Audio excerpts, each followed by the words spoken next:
So when putting on the side pipes, one of the things that can happen is that the tip of the side pipe can be too close to the car. So how we correct that is by using one of these little shims here, or a wedge it's called. Up front here, you'll notice that we have actually 3 different types of spacers. This one spacer is just a 1/4 of an inch.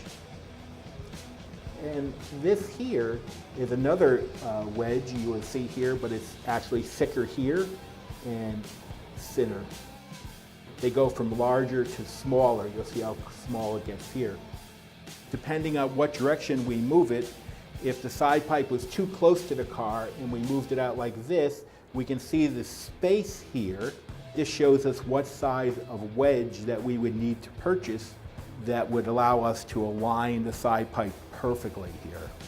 Once you get the header mounted to the car, the first thing you want to do is mount the side pipes to the header, and you want to keep these bolts loose. And the reason we keep the bolts loose, it allows you to then move the side pipe in or out.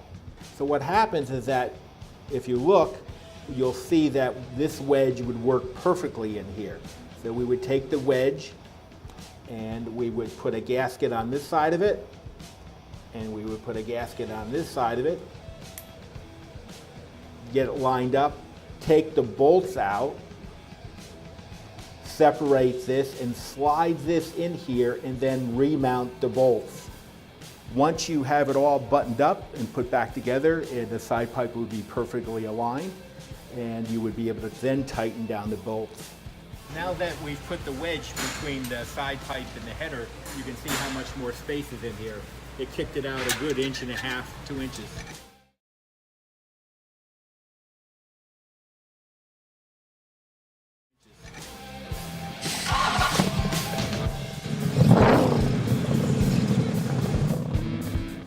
Okay, so what we're trying to do is that the tip of the side pipe is sticking too far.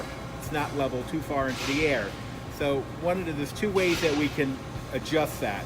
First way is by putting smaller bolts into the bolt holes here. You'll notice this bolt here is at the bolt size that we get when you get your side pipes. It's a 3/8 inch bolt. And this bolt here is 5/16. And the difference in the thickness will allow the side pipe to either move up or down and fix the problem you're having. And the second way is by taking a high-speed grinder and grinding out where we have marked in red where my thumb is.